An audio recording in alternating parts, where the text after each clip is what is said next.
你重生后的第一件事，直接用锤子凿下航母上的那块钢板，然后冒着划破喉咙的危险，毫不犹豫地将钢板生吞下去。只因半小时后血雨降临。 全球70%以上的生物都会畸变成恐怖的怪物，而前世的你虽然觉醒了究极吞噬天赋，任何拥有天赋词条的东西你都可以吞噬，但你还没来得及使用，就被一群畸变奇鱼杀死。此刻，重生后的你发现吞噬天赋还在，于是你立马决定找到一些拥有强大词条的东西吞噬。这一次，你必将领先于所有人。在看了一眼周围的环境后，要说此刻你能接触到天赋词条最多的东西，莫属眼前的这艘统一号航母，龙国第4代核动力航空母舰，不仅排水量15万吨以上，而且搭载了可控核聚变动力系统以及各种高级舰炮装备，绝对的国之重器。它身上的各种天赋词条你都不敢想象有多少。于是趁着周围的人不多，我拿起地上的消防斧，立刻就对着航母内壁劈了上去，足足劈了2次。当我挥起第3斧的时候，其他人才算是反应过来。你干什么？住手！前后不超过2秒，你就被按倒在了地上。他们没把你当成多大的威胁，毕竟用消防斧破坏航母，顾名思义的人才这么干。他们只当你是在海上待久了，情绪波动，那把消防斧已经卷了刃，舱壁上只有几道浅的可笑的划痕，但你的眼睛却亮了。成了，你看到地上有一颗黄豆大小的航母碎片，也顾不上被压得动弹不得，更顾不上脏，你猛地伸长脖子，舌头在地面上一卷，就把那块碎片卷进了嘴里。嗖的一下，你把它吸收了下去。不好，快制止他！快让他吐出来，送医务室！那玩意儿会损伤他的要害，他会失去战力的。这下，那几个海军彻底乱了阵脚，不规则的钢块划过喉咙，火辣辣的疼，就像他们说的一样。但你一点都不担心，因为下一秒，究极吸收天赋生效了。吸收航空母舰成功，获得天赋词条：钢铁之躯 LV9、核动力 LV8、破浪 LV8、战争巨兽 LV9、旗舰 LV9、大国重器 LV10、神力 LV9。一瞬间，密密麻麻的天赋词条在你意识中炸开。钢铁之躯 LV9生效的刹那，你体内的疼痛瞬间消失。别说一块钢片，现在就是让你吸收1枚导弹，你的胃也只会把它当夜宵。爽！我现在好强！你感觉身体里充满了能量性的力量，这些顶级词条随便拿出一个都能造就一个强者。于是你轻轻一震，哐，压在你身上的几个精锐海军，在神力 LV9面前就像几个稻草人，瞬间被弹飞。全球异变只剩几分钟了，你必须立刻上甲板。你清楚的记得，上一世异变刚开始，统一号就遭遇了一头变异座头鲸，当场重创。这一次，那头异兽我来驱逐。你攥紧了拳头，你瞥了一眼倒在地上的战友们，来不及解释了。非常之时，行非常之事，你一个箭步窜了出去，朝着航母甲板狂奔。路上有人试图拦截，但无论谁都扛不住你随手一拨，纷纷摔倒在地。你就这么顺利闯上了甲板。然而，航母本身的速度词条并不顶尖，所以你需要更快的东西。你的目光直接锁定了停机坪上的一架战机，龙国最新的歼星40内第6代半超高音速隐形战机。你笔直的朝它冲去。站住！再靠近我就警示拦截了！一名追上来的战士见状，发出了最后的警告。紧接着，能量威慑袭来，砰砰，2发能量束精准的命中你的小腿。发起拦截的士兵甚至已经做好了上前制服你的准备，但下一秒，他眼珠子都快瞪出来了。你的裤腿上破了2个洞，露出的肌肉在阳光下泛着金属光泽，连个白印都没留下。这怎么可能？他愣神的片刻，更多的能量束打在你身上，却只激起零星的火花，毫无作用。钢铁之躯 LV9 让你完全无视了这种程度的攻击，你就这么顶着攻击，在所有人目眦欲裂的注视下，冲到了歼星40面前。你伸出双手，抓住他的一块一角，伴随着刺耳的金属撕裂声，顺利的将它掰了下来。你又撕了几下，扯出一块能塞进嘴里的大小，直接吸收了下去。金雨将至，你哪还顾得上这架战机有多珍贵？吸收歼星40超高音速隐身战机成功，获得天赋词条：神速 LV11、多屏蔽隐身 LV10、飞行 LV10。又一长串词条涌入你的脑海，重复的词条开始互相融合，等级高的融合等级低的。你眼睁睁看着航母的战争巨兽 LV9融合了战机的战争巨兽 LV7，升级成了战争巨兽 LV10。虽然战机的词条少了些，但它给了你目前等级最高的神速 LV11。更重要的是，它让你能飞了。你心念一动，双脚立刻离开了甲板，稳稳悬停在空中。再一动念，轰，原地出现一团白色的冲击波，周围的人只觉得眼前一花，你的身影就消失了。你直接从航母甲板瞬移到了1000米之外的海面上。歼星40的最快速度是42马赫，冠绝全球，而你拥有超凡化的神速 LV11，只会比它更快更强。你缓缓升空，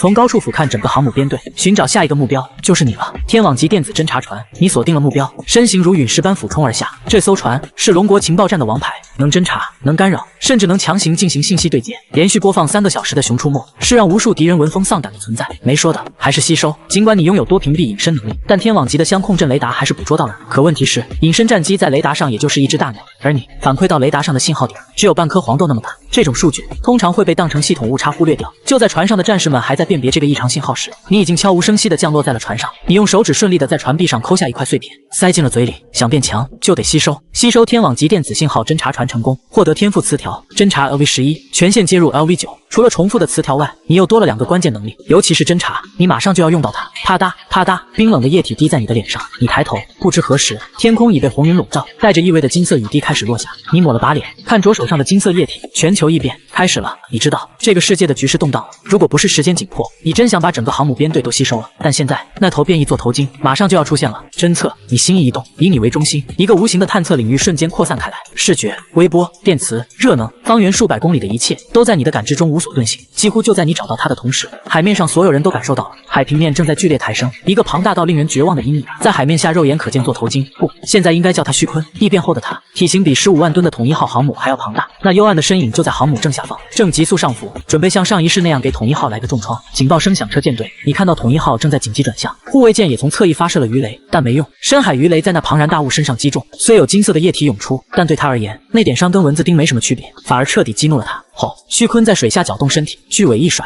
一道数10米高的巨浪，一场小型冲击波就这么被掀了起来。统一号凭借巨大的体型在摇晃中挺住了，但旁边的几艘万吨级驱逐舰却被浪头直接推飞了出去。此刻已经没人再管你在哪了，舰队指挥舱内，首长牢牢抓住桌面，嘶吼着下达命令，所有护卫舰武器系统全开，准备火力覆盖。他准备下大决心了，数百枚各式导弹的齐射，足以将一个小国彻底击退。首长，不行啊！参谋们立刻拦住了传令兵，异兽就在我们脚下，这么近的距离，几百枚导弹在水下引爆，掀起的冲击波足以把我们整个舰队都掀翻。确实，他们的武器都是为超视距作战准备的，谁能想到敌人会从自己脚底下钻出来？这头异兽离得太近，让所有人都投鼠忌器。首长一拳砸在桌上，无奈道：“航母动力开到最大，准备甩开它。”但话音未落，监测员就发出惊呼：“不好！”他的速度暴增冲过来了。电子屏幕上，旭鲲的攀升速度已经达到了恐怖的180公里每小时，母舰根本甩不掉，几秒之间他就要撞上船底。指挥舱里，所有人都瞪大了眼睛，准备迎接毁灭性的撞击。然而，撞击却迟迟没有发生。旭鲲停在了距离船底150米的地方，怎么回事？指挥官正纳闷，就听到监测员一声尖叫：“指挥官，快看！”画面被切换到大屏幕上，并迅速放大。在那座山一样的异兽头顶，有一个人影正用双臂死死地顶住了他。什么？指挥官揉了揉眼睛，不敢相信自己看到的，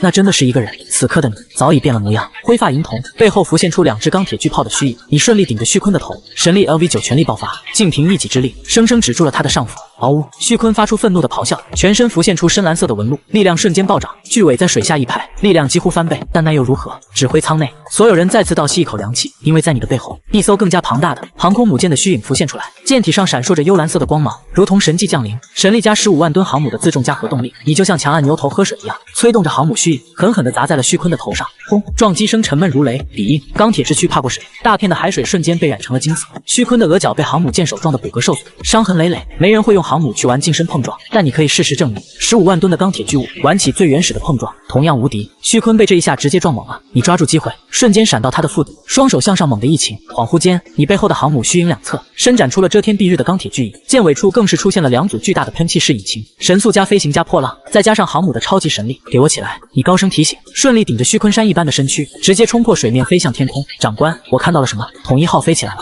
我的老天爷啊！所有战舰上的士兵都看到了让他们毕生难忘的一幕，一艘航空母舰顶着一头比它还大的巨型海怪，笔直地冲向了万米高空。过了好一会儿，护卫舰的指挥官才低头看了一眼雷达，说了句：“天哪，那不是咱们的统一号，咱们的船还好好的在海面上。”雷达图上清清楚楚地显示着，空中是2个未知的巨大存在，而其中一个正在把另一个向更高处顶去。1000米、3000米、1万米，清醒过来的旭鲲疯狂挣扎，但离了大海，他的力量大减，根本无法挣脱。舰队指挥舱内气氛紧张到了极点。首长，下命令吧，这是集火的好机会。一名参谋激动地喊道。不行，另一人立刻反驳，那个帮助我们的人还在异兽下面，可我们不能确定他是敌是友。够了！舰队首长一摆手，斩钉截铁地说道，我们龙国从不向自己的战友发起攻击，所有武器进入预备状态，随时准备支援，明白吗？明白。此时你已经将旭鲲托举到了近2万米的高空，即便是神力 LV9，你的手臂也开始微微发酸了。嘿嘿，吃我一招，地球上头！你背后的虚影引擎喷射出璀璨的蓝色粒子波，神速 LV11发动，你用尽全力将旭鲲巨大的身体以一个平滑的抛物线，向着远方地平线狠狠掷了出去。走你！瞬间，接近4马赫的速度，旭鲲庞大的身躯化作一颗流星，在空中划出惊人的轨迹，飞向130公里之外。近100秒后，轰隆，2万米高空坠落的冲击力不亚于一颗小型陨石撞击。巨大的动能让旭鲲的背部在接触海面的瞬间就化作一滩能量余烬，在海面上砸出了一个直径上万米的恐怖深谷。好家伙，你那一掷，旭鲲被你打得像是水漂，砸下跃起，再砸下，再跃起，足足弹飞出上百公里，身体更是破破烂烂。重创倒地，你们还在等什么？你的面孔突兀地出现在每一艘舰船指挥室的屏幕上，声音带着一股子火气，直接打断了所有人的思路。已经在安全距离了，还不赶紧对他发动攻击？指挥室里一片死寂。你从天网级电子侦察船上吸收的全线接入 LV9可不是吃素的，顺利地穿透了所有防御，发起攻击啊！想啥呢？你又提醒了一嗓子，语气直接，但没人敢反驳。旗舰统一号上的首长敲了敲桌子，目光扫过沉默的众人，迅速下令抓住机会，所有预发射状态导弹3轮齐射发起攻击。几乎是同时，你的面孔从屏幕上消失，你已站在最近的一艘零风55级护卫舰上，你毫不犹豫地掰下一块钢铁，直接吸收了下去。瞬息间力量涌动，你获得了带刀侍卫 LV9、船坚炮利 LV8、单刀赴会 LV8等数条进攻性词条。旋即，你背后的航母虚影再度发生惊人变化，甲板两侧大量的导弹发射井凭空出现，一枚枚虚幻的超高音速导弹化作实质，跟随航母编队的导弹，向着远处还在挣扎弹跳的旭鲲飙射而去。你知道，航空母舰单体攻击力并非最强，它的核心是舰载机群。然而，吸收了零风55那艘曾经在英国眼皮底下单刀赴会的龙国最强护卫舰后，你背后的航母虚影已经不是单纯的航母了。零风55拥有16个导弹发射单元，上百个发射井，能瞬间齐射近200枚各式导弹，包括高能武器。它被称为移动的导弹发射基地。而现在，这一切都成了你力量的体现。15万吨级的护卫舰，你听过吗？现在就在你身后，航母虚影。现在密密麻麻上千个导弹井坑整齐排列，你一人的火力抵得上整支舰队。虽然这半实质的虚影需要你提供能量，但核动力 LV8为你提供的能量源源不断。轰！你和航母虚影瞬间被巨大的烟尘笼罩，只是一轮齐射，100多枚超高音速导弹拔地而起，在空中几个整齐变向，以比统一号航母编队发射的导弹更强、更快的速度飞射出去，末端速度飙升至近40马赫，1秒万米，不到20秒，你衍生的超高音速导弹就追上了弹飞出200多公里的旭鲲，每一枚落点误差不超过10厘米。于是，海面上能量冲击一个接一个，冲击波接连不断，席卷着海域。超高音速导弹在水下数十米深处引爆，形成一道高2、3千米、阔1000米的水墙，然后高耸的水墙砸落，便是真正的冲击波，威力完全不亚于一枚高能武器。再然后，统一号航母编队姗姗来迟的导弹，只能瓦解旭鲲仅剩的部分坚硬骨架，旭鲲早就被彻底瓦解了。可是你依旧飙着急速往那个方向飞去，因为你清楚，击退这种级别的变异体必然有战利品。飞行了1分钟左右，你抵达旭鲲被瓦解的海面。侦察感知中，一团庞大的幽蓝色能量源清晰可见。你用破浪天赋豁开海面，将那团足有1怀大的能量结晶跑了上来，像个小磨盘能量核心。这玩意儿在未来可是提升超凡之力等级的绝佳补品，硬通货中的硬通货。虽然旭鲲刚一变就被你驱逐了，这颗能量核心品质才3阶，但架不住它大，蕴含的能量总量足以媲美霸主。对于这颗能量核心，你只有一个字：吸收。你抱着小磨盘大的能量核心，直接选择了最爆裂的炼化方式——吸收。你成功的从能量核心上取下一块青枣大的碎片，直接吸收。钢铁之躯 LV9，让你丝毫不担心会被撑爆。老实实炼化，那太慢了。刹那间，你的气息迅速变得愈发强大，超凡1阶初期、中期、后期、巅峰，超凡2阶，你几乎在几秒内就从1阶突破到2阶，成为精英级超凡战士。但旭鲲的能量核心实在太庞大，你只吸收了1小口，就相当于吸收了一个同阶3阶变异兽的能量核心，即便浪费90%，也足以将你推到2阶。同时，你的究极吸收天赋也在发动，你吸收了3阶统领级变异兽旭鲲，获得了无极生长 LV8、深潜 LV5、吸收 LV6、超级再生 LV7、海之力量 LV7、神力 LV7，密密麻麻1-20条新天赋词条，你一眼扫过，暗叹旭鲲的天赋得天独厚，无极生长，即使不突破境界，也能无限制的生长体型，提升战力。这曾是旭鲲的核心能力，配合他的吸收天赋，让他在上一世成为了海洋里的庞然大物。你发动吸收天赋，一个巨大的黑色漩涡在你面前出现，卷起8级狂风，大量海水倒灌而入，这才是正牌意义上的吸收技能。你直接把磨盘大的旭鲲能量核心丢进了吸收漩涡里，这样吸收更方便，效率和利用率也更高。一瞬间，你身上的超凡境界再次疯长起来。接着，你忍不住打了个饱嗝，一股蓝霞瞬间从你嘴里喷薄而出，一下子喷射出去好几十米。你赶忙闭上嘴巴，就这一下喷吐的超凡能量，都够一般1阶超凡者提升一个小境界了。旭鲲的能量核心太大，你有些吃撑了。不过没关系，你自有办法。消化不完的能量，全部被你转移到你背后的航空母舰虚影上。这艘虚影也是你能力的表现。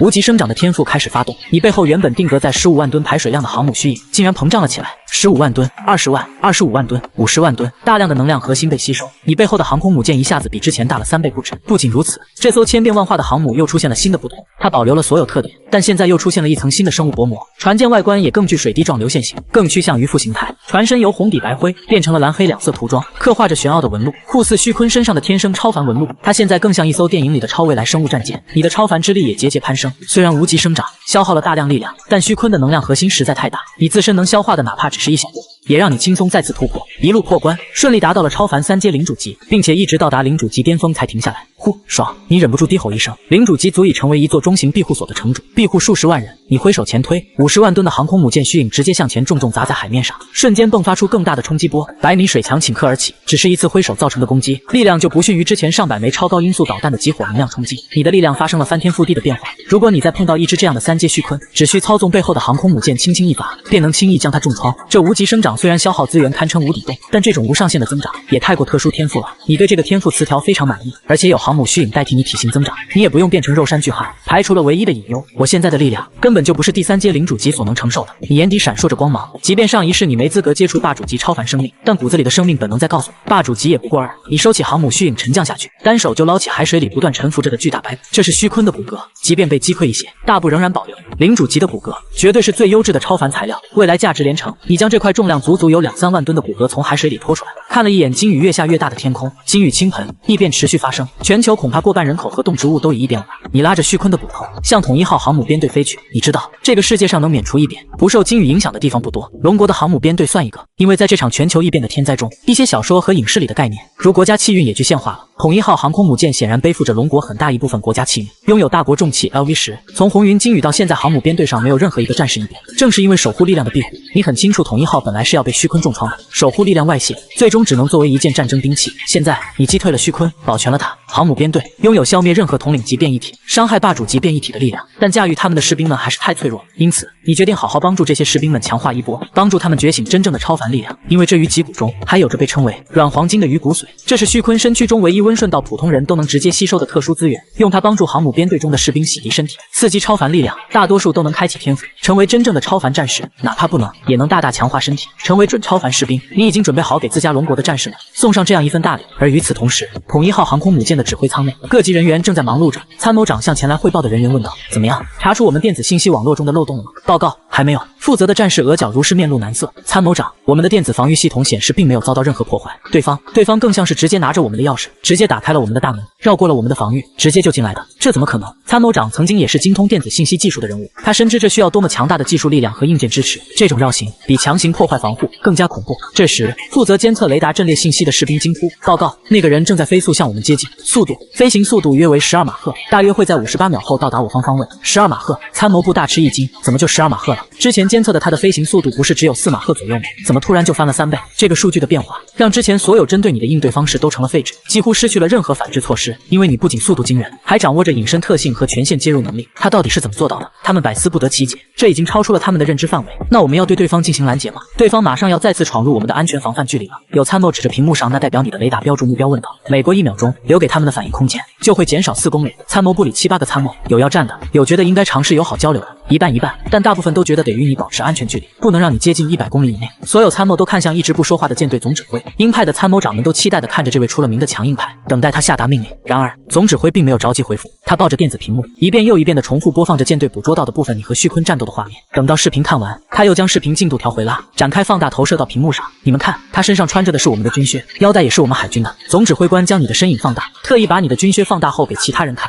你的衣服因为能量束破烂，早就被你脱下来了，裤子也撕扯得只剩半条，只有军靴和腰带还保持着最完整的状态，上面有龙国海军的标志。这么说，他是我们自己人，是我们的战士。有人瞪大了眼睛，看着你眼神火热。瞬时，没有人再提要攻击你，或者拒你于100公里之外的话。如果你是龙国的战士，那他们可是有无数个大胆的想法。去，派人查查哪个班人员有缺漏，未在岗位上的，验证一下他的身份。总指挥开口吩咐，同时他又提出了另外的疑问：一个人类拥有了这样强大的力量，海底里也出现了堪比母舰的强大一手，还有天上覆盖的这层红云，以及一直下个不停，都已经把浅层海面给染成金色的金鱼，这绝对不是正常现象。这片海域或者是地球发生什么了吗？他觉得这个世界绝对是发生了让人意想不到的变化。派人主动向上面通信一下，看看有没有发生什么事。不用通信了，没用的。总指挥的话音未落，他的命令就被人打断了。舱室里的人都抬起头来，他们的电子通信系统又被人给接入了。不是别人，投射到电子屏幕上的面容还是你。别做那没用的工了，你直接开枪，语气带着一种不耐烦的果断。现在全球都在异变，现在估计有1半以上的人都变成了异手，那些负责和舰队通信的工作人员没准都已经变成了异手。就算没有，海蓝星整个都是一片混乱，他们短时间内也弄不清是什么情况。你的画像一道惊雷，让整个指挥舱都陷入了死寂。全球异变才过去不到10分钟，你很清楚，就算是龙国，也不可能这么快稳住阵脚。光是那几亿变成异兽的人，就足够把整个国家拖入困境，更别提那些多到数不清的动植物了。你看着屏幕里那些海军将士，他们脸色一个比一个难看。是啊，他们在海上漂了好几年，图什么？不就是为了守护身后的国家和人民吗？结果现在家没了。总指挥官没有一丝犹豫，声音透过屏幕炸响：航母编队全体注意，立刻返航，准备战斗，准备牺牲。肃杀之气瞬间填满了整个指挥室。紧接着，一艘艘钢铁巨兽在海面划出巨大的弧线，引擎全开，朝着龙国的方向狂飙。所有战机准备，所有海员准备陆战。我们是海军，但国家需要我们，我们就是陆军。总指挥的声音被公放，传遍了整个舰队，也传到了你的耳朵里。这股热情，你懂，因为你也曾是他们中的一员。但他根本不知道，龙国境内有多少像旭坤那样的异兽，这样回去就是白白牺牲。等等，你立刻叫住了他，就这样出去，临到鲸鱼，他们只会变成新的异兽。这话像一盆冷水，浇灭了总指挥的热情。他眉头紧锁，那怎么办？他不能眼睁睁看着自己的兵，不是在战场上失去战力，而是窝囊的变成异兽。他的目光死死盯着屏幕里的你，充满了期待。既然你提出了问题，就一定有答案。也就在这时，你拖着那副巨大的旭坤鱼骨，终于出现在舰队的视野里。砰！你随手一扔，几百米长的鱼骨像一座小山，重重砸在航母编队前方，激起滔天巨浪，顺利拦住了这支无敌舰队。你开口，声音清晰地传入每一个人的通讯器。我回来就是为了这个，想不受鲸鱼影响，很简单，觉醒成为超凡者。你把旭坤鱼髓的功效飞快说了一遍，一瞬间，所有指挥室里，所有士兵的呼吸都变得粗重起来。超凡进化，我们也能变得和你一样强吗？总指挥的声音带着一丝颤抖。你卡了一下壳，应该没有，毕竟你的天赋是独一份的。总指挥眼里的光暗淡了一瞬，但立刻又重新燃起。就算不行，只要能觉醒，他手下的每一个兵都将是过去的兵王，对付那些普通变异体足够了。这正是你的想法。上万人的超凡者军队，足以在最短时间内建立起一个坚不可摧的庇护所。说干就干，你飞到鱼骨上，伸手抓住脊骨最粗的一节，猛地一劈一拽，咔嚓一声，那节头骨应声而断。你再一扯，一条数百米长、金光灿灿，还泛着蓝色荧光的胶状物被你顺利抽了出来。这就是鱼髓软黄金。你把它往统一号航母甲板上一甩，它像一条巨蟒盘踞在那里。甲板上早已站满了第一批等待觉醒的士兵。你的条件很简单，鱼髓给他们，而你只要他们每人一滴觉醒后的本源。这是一场双赢的交易。士兵们排着队，用军刀割下一小块鱼髓，涂在眉心。很快，第一个，轰！一个战士身上陡然爆出火焰，他觉醒了控火能力。紧接着，另一个战士身边卷起气旋，是风。旭坤鱼髓的效果惊人，几乎一半的战士都觉醒成功。控火、控风、巨力、重力，五花八门，他们的战斗力瞬间暴增。当然，没有一个能像你一样变态，但也冒出了几个极品。一个战士竟然觉醒了空间天赋，虽然只能短距离瞬移，但已经是战略级的底牌。还有一个更是觉醒了稀有的灵魂系天赋。这样的场景在舰队的每一艘船上同时发生着，而你也没闲着。你的身影从航母甲板上一跃而下，脚尖轻点，稳稳落在一个刚刚浮出水面的黑色庞然大物上。龙国最新一代099型核潜艇，你眼热了，这玩意儿可是顶级战争兵器。不过你下手温柔了点，毕竟这东西要下潜几千米，结构不能乱动。你挑了半天，最后选中了它的潜望镜，咔的一声，你掰了下来，直接吸收掉。吸收099型核潜艇成功，获得天赋词条：深潜 LV9、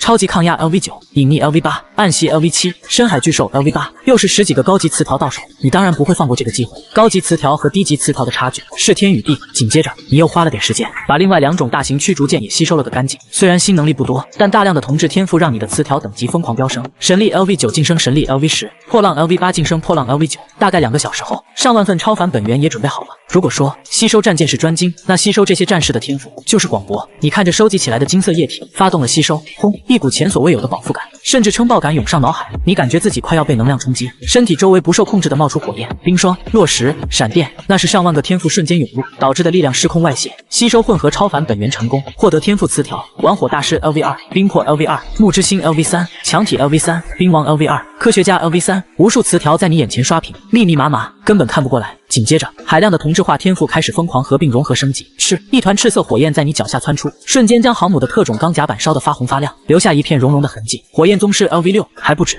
风雨者 LV5、控水 LV6、大鸡巴 LV6。最让你惊喜的是，冰王 LV4和战斗技巧大师 LV5。龙国的海军本就是精锐中的精锐，这些特质在觉醒后直接形成了独立的天赋词条。这2个天赋一入脑，你脑中原本混沌的上万个天赋瞬间变得井井有条。如何用、怎么用、何时用，仿佛成了你的身体本能。你的战斗力至少暴涨了3-4成。又花了半小时，你终于将所有天赋整合完毕。虽然大量天赋被融合，但最终剩下的700-800个词条，个个不是等级高，就是极度稀有。你从甲板上站起身，你不准备跟他们回去了？龙国太大，异兽太多，必须趁那些未来的 bug 王者还没发育起来，把他们扼杀在摇篮里。总指挥他走了。指挥室内，参谋会报道。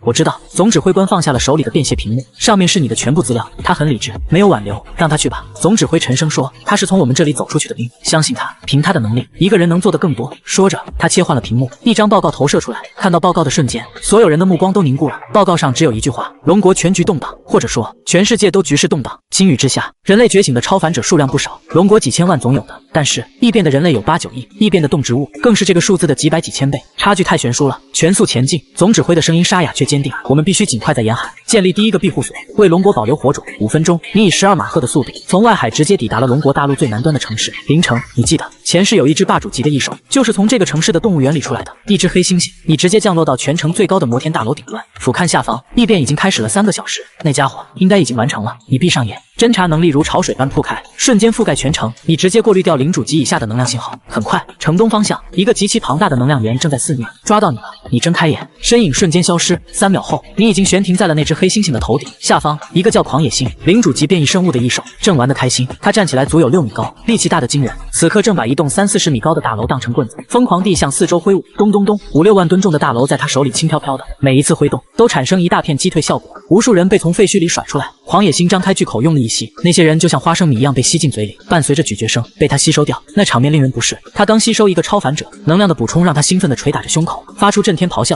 废墟边缘，一对幸存者正亡命奔逃，脸上写满了绝望。完了，守护我们的超凡者大人被他吸收了，跑不掉了，我们没救了。一个男人彻底崩溃，直接跪在地上，向着天空祈祷：老天爷啊，救救我们吧！就在这时，天突然黑了。那个祈祷的人没在意，只以为是天上的红云更浓了。但狂野星却猛地抬起了他那颗硕大的头颅。领主级，他从你的身上感受到了同级别的力量，但明明没有生命层次的差距，他的身体却在不受控制的站立。那身比超级合金还硬的肌肉，那双能撑起大地的金刚巨腿，此刻竟然在发抖。为什么？他无法理解。一股无法抗拒的重压从天而降，重力操纵，精神威慑，空气抽离。你把几十种辅助天赋一股脑全砸在了他身上。狂野星瞬间感觉到了窒息，但最让他恐惧的是天空。在他的认知里，没有什么战舰，他只看到一片比山脉还要巨大的阴影遮蔽了天空，正朝着他当头砸下。那是天塌了！逃，必须逃！狂野星嘶吼一声，身上爆出黑色的乌光，瞬间挣脱了你大部分的控制，四肢并用，化作一道黑色残影，疯狂向外窜去，一跃就是几十米。他现在脑子里只有一个念头：天上那个东西被砸中绝对会失去战力。但他刚跑出不到100米，前方突然出现一道银色门户，他刹不住车，一头撞了进去，任意门。下一秒，银色门户在他原来位置的头顶再次打开，他出来了，而航空母舰的船手已经贴在了他的头皮上，甚至还没碰到，那恐怖的风压就先一步撕裂了他的皮肉，掀飞了他的头盖骨，露出了下面乌黑的颅骨。砰！他的双腿首先化作金色光雾，紧接着是他的脑袋、脖颈、身躯。在50万吨的绝对重量面前，这只不可一世的领主级异兽连1秒钟都没撑住，就被瞬间瓦解。与此同时，几十上百扇银色门户在城市各处张开，将那些正在逃生的幸存者瞬间传送到了安全地带。做完这一切，50万吨的航母虚影才刚刚触及地面。轰！地动山摇，一场人为的超级地震席卷了整个灵城，冲击波将天上的金雨瞬间蒸发，将周围的一切建筑尽数击退。城里所有正在战斗、进食的变异生物动作齐齐一顿，下一秒，他们不约而同的转身，以你为中心，发了疯似的向四面八方逃窜。整个灵城因为你的一击清空了，你缓缓落在地面，看着被瓦解的比粉尘还细腻的地面，有点可惜，则下手重了点，领主级的能量核心都给击碎了。暴殄天物，你伸出手，吸收技能发动，一个漩涡出现，开始尽可能的吸收那些破碎的能量核心粉末。5分钟后，你停了下来，能量核心破碎，力量流失了大半，只让你的境界朝霸主级推进了一小步，但足够了。吸收狂野星天赋词条成功，获得天赋词条：瓦解 LV7，霸体 LV7，金刚 LV8，狂雷金刚钻 LV8。你忍不住赞叹一句：瓦解金刚全都是1等1的稀有天赋，爆率真高。你活动了一下筋骨，感受着体内奔涌的全新力量，目光已经投向了下一个城市，还得是挑战强者，经验才多。狂雷金刚钻、霸体，一连串的新天赋让你很满意，尤其是霸体，简直是神技，能让你无视绝大多数控制。当然，你在吸收天赋的时候也没闲着，你身后的航母虚影就是一个移动的军火库，嗖嗖嗖，一枚枚导弹像不要钱一样从你背后倾泻而出，带着毁灭的呼啸，精准的扑向凌晨各个变异生物密集的角落。轰轰轰，大片大片的建筑在能量冲击中倒塌，成群结队的变异生物被瞬间瓦解。你根本不考虑什么财产损失，现在生命才是第一位。能量冲击过后，地面上留下了满地亮晶晶的能量核心，你没去捡这些一阶玩意儿，给你塞牙缝都不够，但对那些幸存者来说，却是他们觉醒超凡活下去的火种。你最后看了一眼这座城市，航母虚影的船舱打开，数千架自爆无人机蜂拥而出，扑向近万个幸存者藏身的地点。他们不是去驱逐目标，而是去打开一条条求生之路。做到这一步，你已经仁至义尽。你一个人不可能清理完所有异兽，你给了他们武器，给了他们机会，能不能活下去，就看他们自己有没有那个胆子去拼了。你必须去一个更重要的地方，长城。当你一路向北靠近长城时，一股磅礴的国家气运之力瞬间压了下来，连你的力量都被压制了一截。在你的超凡视野里，长城上空盘踞的不是那种纯正的金色巨龙，而是一条红白相间、充满了肃杀之气的巨龙形态守护力量。它的吸引力对变异生物来说是致命的，无数变异的蚊蝇、老鼠、豺狼、鹰隼正像潮水一样悍不畏死地向着长城关口涌去。但他们刚踏入国家气运覆盖的范围，那条守护力量只是轻轻一甩尾，唰，一道红色波纹扫过，所有低于一阶的异兽瞬间被拦腰击溃。后，紧接着又是一声龙吟，一圈白色震荡波从天而降，瞬间将大片异兽瓦解。这条国家气运的守护力量是带攻击性的，好强的防御。你悬停在空中，暗自心惊，怪不得前世龙国拼了命也要夺回长城，能自动防御9成以上的低阶异兽，这简直是局势动荡里最完美的庇护所。只可惜前世因为决策失误，这条2万多公里的防线最后被异兽占据，诞生了13位王者，近百霸主，成了龙国永远的痛。但是这一次，你有机会改变一切。那些未来的王者、霸主，现在撑死也就是霸主、领主级，对你来说可以击退。万里长城，你必须抢下来。就在你准备动手时，山区里一支庞大的军车队正朝着长城的方向疾驰。突然，指挥车里警报大作，怎么回事？司令员猛地站起，报告司令，雷达侦测到西北方向出现大量导弹信号，速度极快。导弹？司令员瞪大了眼睛，这附近几百里除了我们，哪来的导弹发射井？奇怪，雷达兵的声音也充满困惑。这些导弹都是从道马关附近发射的，但落点也都在道马关附近，原地发射，原地能量冲击，他们搞不懂啊。而半空中，你收起了航母虚影，刚刚那波导弹洗地已经清空了长城外围的大片区域，你纵身一跃，直接冲进了导马关的范围。红色的国家气运之力只是微微一震，似乎识别出了你的身份，并未阻拦。但你不是第一个进来的。城墙下盘踞着大量2阶精英级的变异生物，但他们全都瑟缩着，不敢向上一步，因为在导马关的城墙顶上已经有了一个更强的存在——斑山地龙，领主级变异生物。那是一只异变的大蜥蜴，觉醒了一丝龙类本源，身长近30米，一身麻麻赖赖的灰绿色鳞片，丑陋至极。它正趴在城墙上，仰着头，时不时伸出一条7、8米长的舌头，像毒蛇一样刺入上方的气运守护力量体内，然后猛地一卷，撕扯下一缕国家气运之力，吸收入口中。每吸收一缕，它脖颈处就会多出一片金色的纹鳞。它的等级也已经从领主初期进化到了中期。它正迷醉于这种本源进化的快感，完全没注意到一只手掌已经悄无声息地出现在它头顶。下一秒，你猛地一攥，直接抓住了它的舌头。嘶！斑山地龙发出一声痛苦的锐叫。被扯住舌头是什么感觉？就是疼得要命。但还没等它反应过来，你已经抓着它的舌头，开始像扔铅球一样疯狂旋转，天旋地转。你用上了龙卷风天赋，1、2秒内扯着它的舌头在原地转了几百圈。斑山地龙晕得想吐，舌头感觉都快被扯断了。给我滚出去！你正色道，手臂猛然发力，像丢一颗彗星一样，将它庞大的身躯狠狠甩飞了出去。轰！它一头击溃了远处的一座山头。你这家伙敢吸收龙国的国家气运，驱逐你！你从城墙上一跃而下，顺脚击退几只不开眼的2阶异兽，然后才重新召唤出航母虚影，在长城上打。你怕把墙给拆了，把它扔远点，才好放开手脚。依然是那招朴实无华的天爱振兴。而此时，斑山地龙刚刚从碎石中爬起，怒吼着发动了他的天赋斑山。他竟顺利地将那座被他撞断的山头举了起来。单论力量，他甚至比狂野星和旭坤都强。但当你的航母虚影撞上那座山头的瞬间，咔嚓，在瓦解 LV7 的特性加持下，坚固的山脉脆弱的像饼干，僵持不到2秒，山头自中间崩裂垮塌。航母虚影几乎没有任何阻碍，狠狠砸在了斑山地龙的身上。又是一声清脆的咔嚓声，这只不可一世的斑山地龙被你的航母干净利落的拦腰击溃。1分为2，你探手一招，一道银色任意门凭空出现，赶在能量核心被击碎前，将它精准地捞回了手里。但你没有急着查看战利品，你的目光猛地投向了远方的天空，一个金色的光点正在以极快的速度远离。来都来了，还想走？那金色光点速度极快，眨眼就消失在天际，时速至少在数马赫以上。但你还是看清了它的样子。青鹏，领主级变异生物，他本来是来找斑山地龙抢地盘的，结果刚到就看到你击溃地龙的场景，二话不说掉头就跑，速度比来时还快。他不傻，领主级生物的智慧已经不低，你这种存在他很清楚，不可敌。他回头看了一眼，只见一只更巨大的钢铁怪鸟正从后面追来，速度比他还快了1/3。青鹏发出一声尖利的厉鸣，青芒大盛，速度瞬间飙到11马赫，但没用，你和他的距离依然在不断拉近。你背后的虚影已经从航母换成了歼星40战斗机，基础速度高达125马赫，飞得还挺快。你心念一动，重力控制，减轻自身重量，空气掌控，排控前方阻力，风雨者，让狂风助推，一连串的 buff 加持下来，青鹏绝望地发现，他拼尽全力加速，但你和他的速度差反而被拉得更大了。你的速度已经飙到了16马赫。就在这时，你注意到远处还有2个领主级的气息，正一左一右朝着导马关的方向打来。影狼、无相蟒蛛，他们是青鹏叫来的帮手。此刻看到青鹏狼狈逃窜，还在大声吼叫质问。下一秒，你化作一道银色细线，从他们头顶一掠而过。他们这才反应过来，青鹏是在被人追击，能让青鹏跑得这么狼狈，是霸主级。他们低声交流，声音里充满了恐惧，但你根本没打算放过他们，你只是随手向下一挥，一左一右，巨大的航母虚影和旭坤虚影同时从天而降，航母的剑手上还蹲着狂野星的影子，旭坤的头顶则趴着斑山地龙的虚影。你甚至都没回头再看一眼身后的青鹏，只听到2声震耳欲聋的轰鸣，那2只领主级异兽的气息瞬间就消失了，击溃了。和青鹏、斑山地龙他们比起来，影狼和无相蟒山猪在你记忆里实在平庸的像路边的2块石头，你甚至懒得去回忆他们上一世的结局，大概率不是失去战力，就是泯然于众，根本不值一提。但斑山地龙、狂野猩猩、青鹏这几个家伙可是成功的在未来成了气候，所以瓦解2只平庸的领主级异兽对你来说算什么？50万吨的航母巨舰面前，他们甚至比纸还脆。砰！几乎是落下去的瞬间，影狼和无相蟒山猪就化成了漫天能量碎片。管他什么分身能力，一个弱者和4、5个弱者有区别吗？没有，任何挣扎都是笑话。不到2秒他们就没了。你的狂野猩猩和斑山地龙虚影一捞一卷，2颗能量核心到手，随即幻象溃散，重新化作几架崭新的歼星40战机，带着战利品追向你。而此刻，你已经踩在了那只青铜的头顶，他还想挣扎，想靠急速转向把你甩下去，你只是向下重重一踏，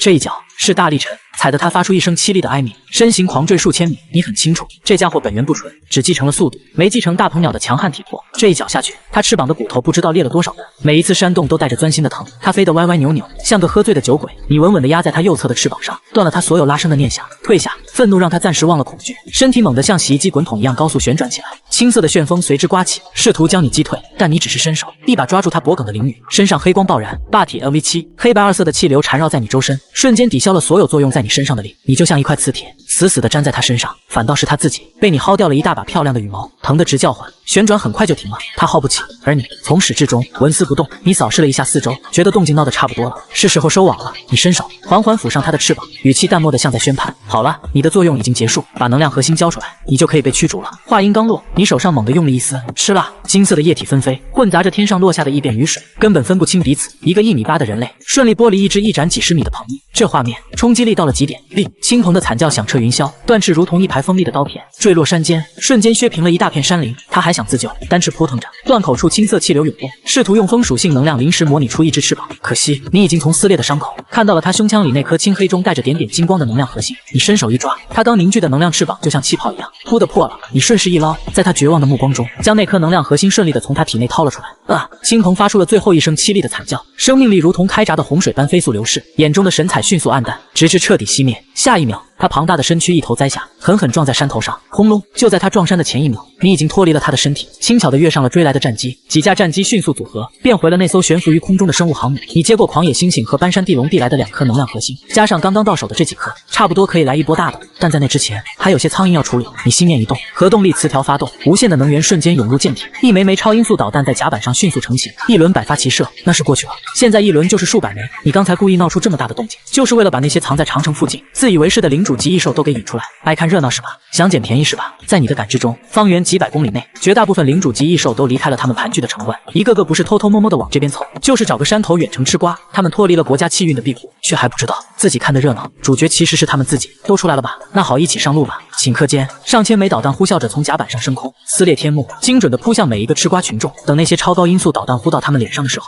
他们才反应过来，平均每只上百枚，连虚坤那种大家伙都扛不住这种饱和式能量冲击，更何况是他们终结在同一时间降临。10几只领主级变异异兽瞬间重创倒地，只有一个例外，一只变异穿山甲仗着天赋第一时间钻进地底深处，勉强靠着防御天赋活了下来，但也只剩半条命，动弹不得。大量的无人机从你身后飞出，去回收那些散落的能量核心，而你本人则一步踏出，直接出现在那只穿山甲的面前。你的胆子倒是很大，你一脚踩下，直接击溃了他那已经被炸得酥脆的背甲，随便碾了几下，就彻底终结了他的性命。这家伙竟然敢跑到你10公里内来近距离吃瓜，不被驱逐都对不起他的勇气。你随手抠出他的能量核心。好了，现在可以开饭了。你先拿起了斑山地龙那颗伪龙珠，掌心黑色的吸收漩涡浮现，婴儿脑袋大小的能量核心被吸入其中，一股磅礴的力量瞬间涌入你的四肢百骸。你那铁银色的长发中，两鬓额角处竟各自生出了一缕蜿蜒如雷电的金发，仿佛2只出生的龙角。吸收斑山地龙成功，获得新天赋词条：斑山之力 LV7， 大地之力 LV8， 龙之本源 LV3， 地龙亚龙种 LV5。这本源的力量强大的超乎想象。如果说这个世界是场游戏，那你现在就是全属性提升，体防力、敏智、暴击、穿透、幸运，所有的一切都在从根源上变强。好强！你握了握拳，不禁感叹，怪不得后世那几头龙类霸主那么猛，原来这种提升是全方位的。然而变化还未停止，就在这时，你新获得的龙之本源和地龙亚龙种2个词条，竟然和你原本的大国重器天赋词条产生了剧烈的呼应。3个词条在你的天赋树上爆发出刺目的金光，你瞬间明白了，气运，国家气运，斑山地龙就是靠吸收长城国家气运来提纯本源的，而你拥有大国重器，本身就是国家气运的载体。大国重器词条如同心脏一般，砰砰地跳动着，将源源不断的国家气运之力泵入那2个新词条。你眼睁睁看着那2个词条疯狂升级，biu biu up， 龙之本源 LV3、LV4、LV5， 一路飙升，光芒越来越盛。最后，词条上甚至浮现出一条栩栩如生的巨龙，龙之本源 LV10。另一个词条也随之蜕变，从地龙亚龙种 LV5 进化成了护国金龙真龙种 LV10。一瞬间，你感觉自己几乎要飞升了，头顶那2缕金发真的立了起来，化作一对闪烁着金霞的龙角，双目如电，呼吸间自带风雷之声，身上金鳞浮现，一条金龙虚影缠绕周身。如果你此刻刺破皮肤，流出的液体都将是灿金色。呼，爽！你发自内心的吐出这2个字，这种从肉体到灵魂的全面进化，比世间间任何事都要痛快。龙之本源都这么猛了，那大鹏鸟的本源呢？你立刻将目光投向了青鹏的能量核心。龙与鹏在神话中都是顶级存在，国家气运能提纯龙之本源，那鹏鸟本源也一定行。至于本源冲突，你根本不担心，你的本源来自于天赋词条，词条之间各自独立，只要核心够顶，带多少个都没问题。吸收没有丝毫犹豫，青鹏的能量核心消失在吸收漩涡中，吸收青鹏鸟能量核心成功，获得新天赋词条，神速 LV11， 御风 LV8， 鹏之本源 LV3， 青鹏亚种 LV5。果然，几乎是词条吸收完毕的瞬间，熟悉的进化再次开始。你背后猛地伸展出一对一展超过20米的青色能量仪，但下一秒就瞬间染成了赤金色。大国重器，这颗心脏带动4个本源天赋进化，毫无压力。鹏之本源 LV10， 金鹏纯血真鹏 LV10， 你体内的2种顶级本源泾渭分明，互不影响。龙之本源全面强化，鹏之本源则将你的速度、穿透和破甲提升到了一个匪夷所思的程度。2种顶级本源加深，你感觉体内的力量已经充盈到了极致，你要晋升霸主级了。你感觉到身体来到了一个临界点，只要跨过去，就是生命层次的再次跃迁。你只知道成为霸主需要一个 LV10以上的天赋，作为形成领域的根基，这对别人来说是天堑，但对你而言简直就是笑话。你身上的 LV10天赋，一只手都数不过来。你将变异穿山甲引狼无相蟒山猪的能量核心一股脑丢进漩涡，化作突破的最后一份燃料能量。够了！大国重器 LV10， 神速 LV11， 多屏蔽隐身 LV10， 飞行 LV10， 战争巨兽 LV10， 侦察 LV11， 神力 LV10， 龙之本源 LV10， 护国金龙真龙种 LV10， 鹏之本源 LV10， 金鹏纯血真鹏 LV10， 整整11个10级以上的天赋词条在你身上同时具现，然后疯狂地向着领域转化。大国重器 LV10， 气运领域 LV1， 神速 LV11， 极速领域 LV2， 多屏蔽隐身 LV10， 潜引领域 LV1， 飞行 LV10， 空之领域 LV1， 战争巨兽 LV10， 战争领域 LV1， 侦察 LV11， 感知领域 LV2， 神力 LV10， 力之领域 LV1， 龙之本源 LV10， 龙之领域 LV1， 护国金龙真龙种 LV10， 真龙领域 LV1， 鹏之本源 LV10， 鹏之领域 LV1， 金鹏纯血真鹏 LV10， 真鹏领域 LV1， 11层，整整11层领域，几乎在1秒钟内，层层叠叠的在你身周展开。最小的潜引领域贴身存在最广的感知领域，瞬间铺开上千公里，并且还在不断扩张。你只是轻轻一震，11层领域的力量叠加在一起，领域之内所有低于霸主级的生命全部瞬间被瓦解。顷刻之间，上百公里的长城段落被彻底清空。这就是你的霸主级，一种全新的感觉包裹了你，你立刻就明白了。从这一刻起，你就是个行走的庇护所。你的领域之内，金雨无效。你张开感知领域之外的10个领域，金雨还没落到你身上，就在半空中被净化、分解，化为最纯粹的能量消散。霸主级就是这么不讲道理。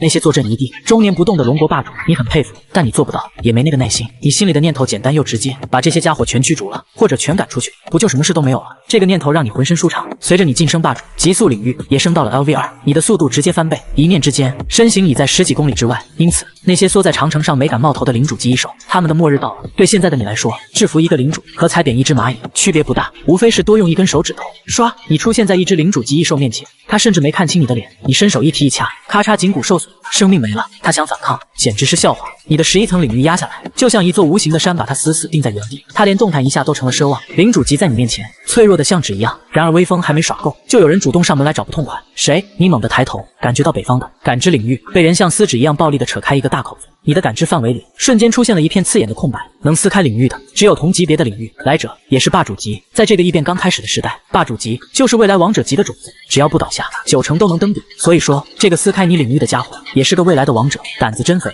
我还没去找你们，你们倒先送上门来了。你冷笑一声，虽然感知领域被撕开，但你依然能锁定对方的位置。对方速度极快，正气势汹汹地朝你冲来。与此同时，在100公里之外，6翼插翅虎怒火中烧，真是烦人。刚才正在办正事，兴致正浓，竟然感觉到有人在窥探。他的私密时刻是能随便看的吗？这一下直接让他心神一滞，身下的白虎眼神都变得幽怨起来。这谁能忍？他撕破了对方的领域，对方竟然还不收敛，这是在挑衅他虎王的威严，真是鲁莽。6翼插翅虎扇动3对翅膀，速度飙到极致，黑白2色领域，一圈主侵蚀，一圈主杀法，疯狂扩张，暴力的推开你的感知领域。他心里盘算着，对方只有一个感知类的辅助领域，战斗力肯定不强，正好拿来当垫脚石，扬我虎威。他越想越觉得这是个天赐良机。领域碰撞是霸主间的试探，谁的领域更硬，谁就占主场优势。你的感知领域被轻易撕开，让6翼插翅虎信心爆棚，豪气顿生。隔着上百公里，他那洪亮的声音已经传了过来，带着一种不容置疑的傲慢。远方的朋友，不如直接归降于我。你窥探我的冒犯，我可以既往不咎。你一个辅助系的，就算到了霸主级也是最末流的存在。跟着我，我给你庇护，你助我打江山，怎么样？他嘴上在招降，手上的领域扩张却更凶了，摆明了是要用实力逼你就范。他很好奇，到底是什么样的一手，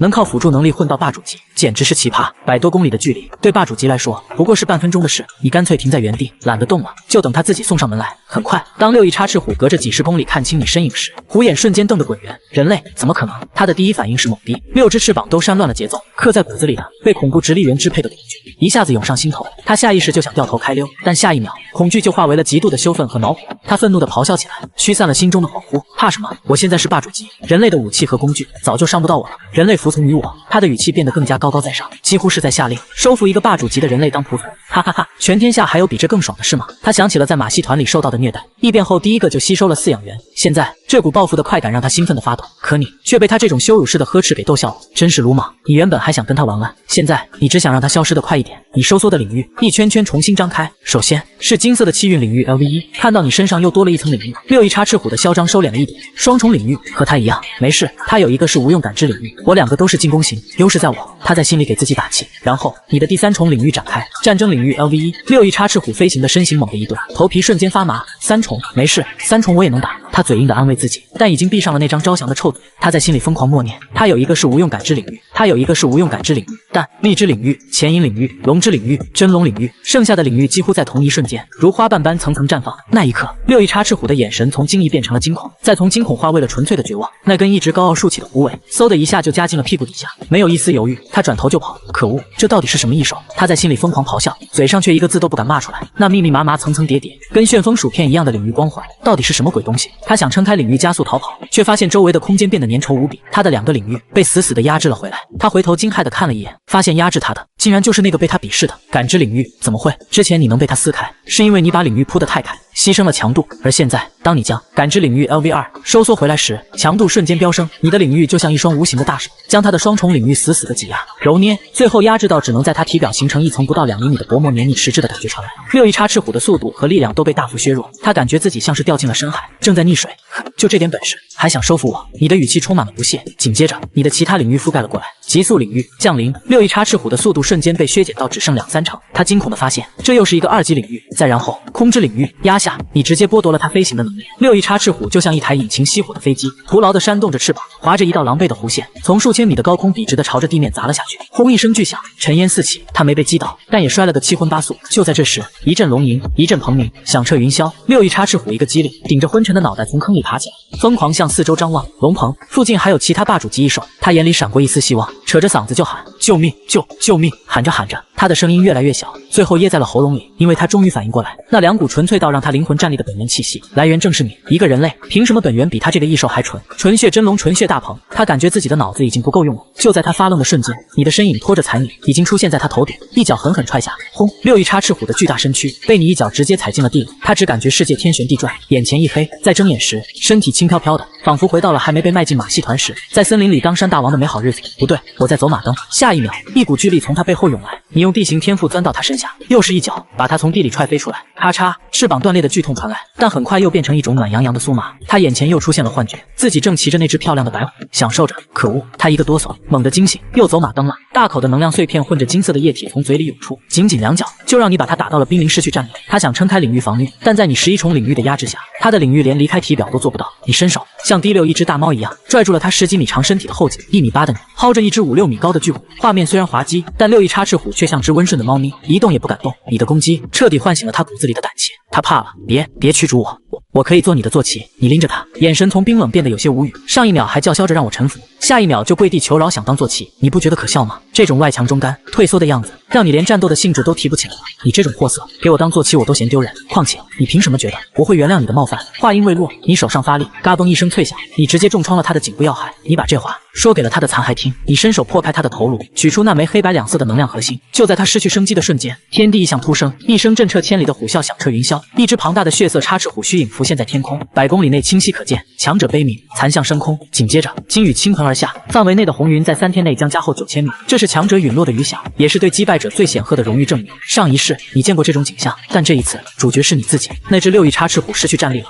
一个刚进化上来的新人霸主，跟我们这些天生霸主怎么比？倒下了就倒下了。长城沿线的其他关口，那些盘踞的霸主级异兽感知到了这边的动静，但大多只是不屑地嗤笑一声。一个后天进化的弱者倒下了也就倒下了，而你已经吸收了那枚能量核心。呼，你身上再次多出了2层领域：肤骨领域 LV1，钢砂领域 LV1，13重领域。肤骨领域能在伤口留下侵蚀之力，如肤骨之躯，还能被你引爆。钢砂领域简单粗暴，一个移动的阵法，大幅度提升你的攻击力和破甲能力。你满意的将虎之残骸收进空间，虎骨泡酒，这可是好东西。最后，你心念一动，探手一招，一只和6翼插翅虎一模一样的能量虚影出现在你身边，你直接翻身骑了上去。坐骑，你嘴角勾起一抹不屑，我动念头就能召唤一个绝对中场的，还需要你这种胆怯的家伙投降？你操纵的虚影，给它的翅膀加上金属质感，屁股后面装上喷气引擎，把它改造成了战机形态，又帅又快。不过玩了几下后，你还是挥手驱散了它。你头顶上那艘巨大的航空母舰缓缓浮现，你一跃而上，站立舰首。要说帅，还有什么比得上你自己的航母和歼星战机？其他的玩玩就行了。紫金冠的血锋里，黑鹏死死盯着6翼插翅虎陨落的方向，翅膀都按捺不住的发颤。兄长，那6翼插翅虎死透了，咱们去抢了他的尸身和能量核心，能省咱们多少年的苦修？他对面的七彩孔雀孔川皱了皱眉，语气里带着迟疑。能杀得了6翼插翅虎，那人实力定然不弱。我们怕个屁！黑鹏直接打断他，嗓门都提了8度。那6翼插翅虎算个什么东西？我单拎出来都能捏死他。那人再强，撑死了也就一个天生霸主。咱们俩2打1，长城内外除了那2位，谁见了咱们不得退避三舍？更何况他刚打完1场，铁定油尽灯枯，身受重伤。咱们现在过去，他敢不交东西？大不了连他一起宰了。2副霸主级血肉能量核心，咱们兄弟1人1份。这话直接戳中了孔川骨子里的贪念，他眼睛瞬间亮了，当即拍板，这买卖干了。等吞了这2副血肉能量核心，咱们兄弟再抢一座雄关，1人守1个。走，晚了就让别人捡漏了。黑鹏振翅就要冲，身上3重领域隐隐炸开，可下一秒，头顶突然传来震耳欲聋的轰鸣，血云被硬生生撕开，遮天蔽日的阴影当头照下。你开着100万吨级的航空母舰，已经悄无声息悬在了他们头顶，靠着前引领域藏到现在。要不是航母俯冲带起的劲风掀动了他们的灵敏，这2个蠢货到死都发现不了你。紧接着，你连舰炮都懒得开，直接操控着这艘钢铁巨兽，照着2个家伙狠狠拍了下去。100万吨的重量砸下来，大气都摩擦出了火光。黑鹏和孔川脸都白了，瞬间炸开身上所有领域，足足7重，其中还有1道2级领域，拼了命的往上挡，可没用。1级领域沾到船底就碎，一碰就裂，也就孔川的防御领域和黑鹏的2级领域勉强迟滞了半秒。下一刻，2人就像2只被拍飞的苍蝇，一左一右狠狠撞碎了2座山头，烟尘冲天。黑鹏晕头转向的从碎石里爬出来，头顶的羽毛全被血如湿，整个人都懵了。他活这么久，从没见过能靠蛮力直接撕碎领域的怪物，可还没等他缓过神，一抬眼差点直接到心崩溃。刚才还跟他称兄道弟，约好同生共死的孔川，早就扇着翅膀逃出去几百米远了。他当场红了眼，对着孔川逃窜的方向破口大骂，字字都带着被兄弟背刺的滔天怒火，连嗓子都喊劈了。可孔川连头都没回，反而扇得更快了。在他眼里，什么兄弟情谊全是狗屁，死道有不死贫道，只要跑得比黑鹏快，死的就绝对不是自己。你站在航母甲板上，看着这出闹剧，只觉得可笑。在绝对的实力面前，这点上不得台面的小心机有个屁用！你当即做出决断，将航母虚影附上空之领域、极速领域等7重领域，死死锁死想逃的黑鹏。而你自己翻身跳上甲板上的歼星404战机，现在该叫它歼星金鹏，机身附着金羽鹏骨，速度比全盛的大鹏还要快上数倍。引擎轰鸣的瞬间，你已经化作一道流光，朝着孔川逃跑的方向追了过去。不过数秒，孔川就听到了身后追来的破空声，他下意识回头，一眼就看到黑鹏被航母压得左突右冲，根本脱不了身，而你已经追到了他身后100米处。他先是一愣，随即眼里冒出了贪念。在他看来，你把最强的杀气和大半领域都留在了原地，现在追过来的就只有你本体和这架怪模怪样的铁鸟。他可是有4重领域，攻防兼备，难道还反杀不了一个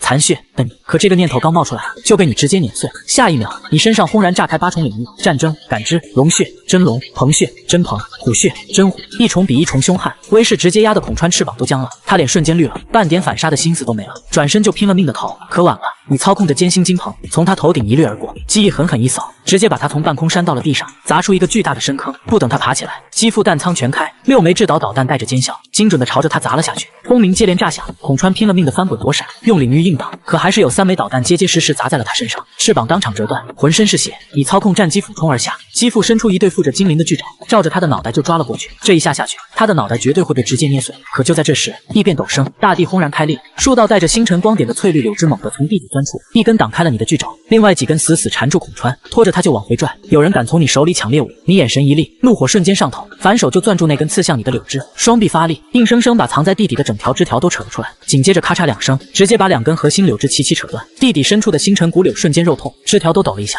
你也认出了这东西的来路，星辰骨柳，柳王，未来长城13王里排第2的狠角色，现在就已经摸到了王者级的门槛。可那又怎么样？敢动你的猎物，就得付出血的代价。柳王还想借着断肢的间隙把黑鹏和孔川都救走，你直接怒笑一声，当场收回了压制黑鹏的航母和所有领域。15重领域在你身上轰然全开，威势直接翻了1倍不止，周遭的血雨都被瞬间蒸发，天地间只剩下你身上翻涌的领域之力。你一把抓住柳王往回收的核心柳枝，任由他拖着你往前飞，正好省了你找他本本体的功夫。柳王瞬间慌了，他总不能把你这个煞星直接带到自己本体面前。情急之下，他直接断了这根核心柳枝，宁可损失本源，也要跟你撇清关系。可他没想到，你早就靠着潜引领域，带着航母悄无声息地摸到了他本体所在的谷地上空。当柳王的33根核心柳枝全部炸起，撑起一片星幕挡向天空的时候，你和100万吨航母的身影正好从虚空中显露出来。下方就是柳王的本体，100米高的巨树占据了4、5个足球场的面积，身上环绕着8重领域，已经摸到了王者级的边。在霸主级里，他已经站到了极致，可在你面前不够看，你还是那招最不讲理的力大飞砖，操控着100万吨航空母舰，带着15重领域的全部威势，狠狠往下砸。柳王拼了命地催动所有柳枝和领域往上绑，树干上都显出了一张狰狞的面孔，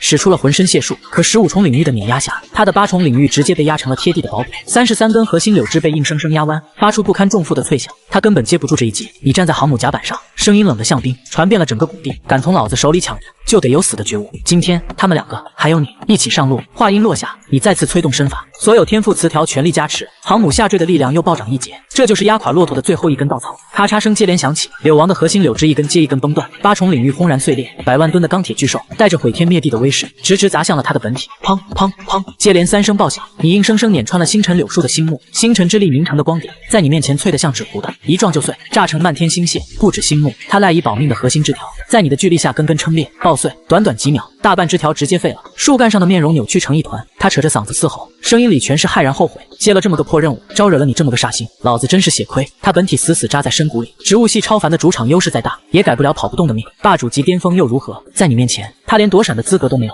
眼看你裹挟着航空母舰砸下来，他疯了一样把所有孱弱的普通柳枝都顶了上去，冲着天边撕心裂肺的喊：烛龙，救我！烛龙2个字入耳，你瞬间绷紧了神经。长城13完，星辰柳树排第2，那第就是这位不败神话烛龙。你当场就爆了粗口，浑身的不爽快直接炸了。妈的，打了小的来大的，打了大的来老的，这群货平时抢地盘抢得你死我活，现在到抱团了。话音刚落，一只血红狰狞的龙爪虚影骤然砸在战场，硬生生拖在了星辰柳树头顶。只一个虚影，威势竟不输给星辰柳树本体。你心头一凛，好强！天边一道金红色龙影以星坠之势砸来，人面蛇身，眼含大日，眼瞳开合间昼夜交替，呼吸吞吐间寒夏轮转，正是烛龙。你一眼就看穿，他刚突破王者级，气息都没稳就被喊过来救场了。他盯着你，四目里全是冰冷的杀意，声音森冷，再让你吞噬下去，妖族无人能挡你。更重要的是，在所有命运线里，你都断了我的路，所以今天你必须死。王者级又如何？这话反而激得你凶性大涨。你看得明白，这道龙爪虚影就是拖时间的，只要拖到他本体落地，你就被动了。既然如此，那就先破了这虚影，再宰了星辰柳树。狂雷金刚钻 LV8，你直接催动天赋，刚猛的金色钻尖凝在航空母舰舰首。更疯的是，你直接让超100万吨重的航母像电钻一样硬生生转了起来。就算航母自重太大，转速不算顶快，可那爆发出来的钻劲和重压，直接让烛龙和星辰柳树的眼珠子都快瞪出来了。下一秒，咔嚓，龙爪虚影直接炸成熔岩流光，碎得彻彻底底。紧接着就是星辰柳树的惨叫，它仅剩的核心枝条被你一钻砸了个干干净净。原本枝繁叶茂，顶得上一片密林的它，瞬间成了个光秃秃的秃顶。不等它反应，航空母舰狠狠砸在它的主干上，刺耳的碎裂声炸响，粗壮的树干直接被你树劈成了2半。就在烛龙本体落地，一爪子拍飞航母，拼着耗损金丹给星辰柳树吊住最后一口气的功夫，你早就溜到了战场另一边，单手拎着七彩孔雀孔穿的脖子，像拎一只待宰的大鹅。这刚才还想着逃跑的未来13王，此刻羽毛灰暗，浑身是血，脑袋早就被你拧掉扔了，只剩撕裂的血肉和白骨。烛龙转头看见这一幕，脸瞬间黑成了锅底。你冲他咧嘴一笑，抬手按住孔川的脖子根，狠狠往上一撸，一颗流光溢彩的七彩能量核心直接被你掏了出来。当着他的面，你张口就把能量核心吞了下去。天赋漩涡疯狂转动，海量力量瞬间灌进你的体内。七彩孔雀领域 LV1， 孔雀血脉领域 LV1， 七彩护体领域 LV1， 极光攻击领域 LV1， 4层领域直接叠满，连带一堆天赋词条尽数归你。19层领域加深，你周身的威势暴涨，连空气都被压得滋滋作响。烛龙再也忍不住了，他最怕的事还是发生了。再让你这么吞下去，用不了多久，你在霸主级就能猎杀王者级。他身化一道金红光焰，瞬间扑到你面前。王者级的肉身力量有多恐怖？单靠肉身，他的力量、速度、防御就远超被领域加持的霸主级。他要靠着等级碾压，直接把你捏死，把威胁掐死在摇篮里。可他刚扎进你的领域，身形猛地一滞，19层领域层层叠加，厚重的像一片深海。就算他是王者级，也像陷进了泥沼，速度瞬间慢了大半。你靠着2级极速领域，轻轻松松就躲开了他的必杀一击。烛龙的脸瞬间挂不住了，王者级竟然被霸主级的领域压制了。他当场催动金丹，金性不朽的光芒炸开，硬生生排开了你大半的领域压制。他眼瞳一开一合，先是一轮赤白烈阳炸在你眼前，刺得你眼眶焦黑，眼泪直流。下一秒，秒，天光大亮，瞬间变成无边黑暗，你眼前什么都看不见了。紧接着，寒热交替的狂风灌进你的口鼻耳朵，你的听觉、嗅觉、温感瞬间全乱了。短短一瞬，你的五感几乎被彻底封死。这是他的天生天赋，屏蔽五感，再把敌人玩弄于股掌之间。他狞笑着绕开挡在你身前的航空母舰，龙爪带着无坚不摧的精性力量，直戳你的后心。人类脆弱的可笑，指尖戳穿你身体的瞬间，他的笑容僵住了。不对，是假身。他猛地抬头，就看见天空中你带着8个分身，整整9个身影，把他围了个严严实实。来自影盲的多重影分身 LV8，8个分身加你一个本体，不多不少，正好9个。你冲他挑了挑眉，语气里全是戏谑。群殴，你还真说对了。烛龙满脸不屑，冷声嘲讽。别说9个分身，就算90个，你以为能破得了我的精性不朽？你现在连我的位置都感知不到吧？你撇了撇嘴，根本懒得跟他废话。他能乱你的五感，可你的感知领域来自龙国天网级电子侦察技术，光热感知，全频段锁定。他在哪？你比他自己都清楚。既然锁定了目标，那就开干！你一声暴喝，兄弟们，给他整个狠活！狂雷金刚钻，本体加8个分身，9个你，同时催动天赋，超100万吨的航空母舰，在9重狂雷金刚钻的加持下，转成了一道看不清影子的金色飓风。你给这招起了个名，超100万吨级航空母舰螺旋丸，好好享受吧！你一声令下，螺旋丸裹挟着毁天灭地的威势，狠狠砸向烛龙，轰然巨响，大地疯狂震颤。烛龙站着的地方，直接被炸出了一个巨大的盆地深坑。可你没有半分放松，果然，刺耳的摩擦声从坑底传来，航空母舰的旋转被硬生生抵住了，炽烈的红光炸开。你看见烛龙手上多了一副暗红色的录指手甲，正是王者级才能运养的本命法宝。他靠着这副手甲挡住了你的必杀一击，可代价呢？他的爪刃崩的全是缺口，双臂布满密密麻麻的皲裂纹路。要不是金丹疯狂输出精性力量，2条胳膊早就炸成了血沫。他咬着牙，双臂一甩，把航空母舰狠狠扔向了远方。他想断了你再出手的机会，可他抬头的瞬间，直接傻了。天空中8艘航空母舰悬在他头顶，舰首朝下，螺旋镜蓄势待发。遮天蔽日，你弟分身照样能照航母，而你早就带着分身屁颠去捡刚才被扔飞的那艘航母了，摆明了就是阳谋。一波8航母轰炸，一波9重合体螺旋丸，循环往复，就算他是王者级，也得被你活活耗死。烛龙的脸皮疯狂抖动，他知道再这么下去，他必死无疑。他看着你，突然镇定了下来，脸上露出一抹狠厉的笑。你很想看我的底牌，那我就给你看。话音落下，他胸膛里的金丹瞬间缩小了一半，恐怖的能量波动炸开。你瞳孔骤缩，能量守恒，耗掉半颗金丹，这招绝对恐怖到极致。好汉不吃眼前亏，你二话不说，直接骑上高超音速战机，油门踩到底，扭头就跑。等他这波爆发过去，必然虚弱，到时候回头再宰他，稳得一批。可就在这时，烛龙的四目瞬间变成了灿白色，属于命运和时光的力量被他催到了极致。他竟硬生生在身前开辟出了一条迷蒙的时光之路，路的尽头站着未来的他自己。他冲着路的尽头声嘶力竭的嘶吼：助我！未来的烛龙眉头紧锁，绝望地叹了口气，还是穿破了即将崩塌的时光之路，化作一道流光融进了他的身体里，开辟时光路，借未来之力，这就是他的终极底牌。瞬间，烛龙的气息疯了一样暴涨，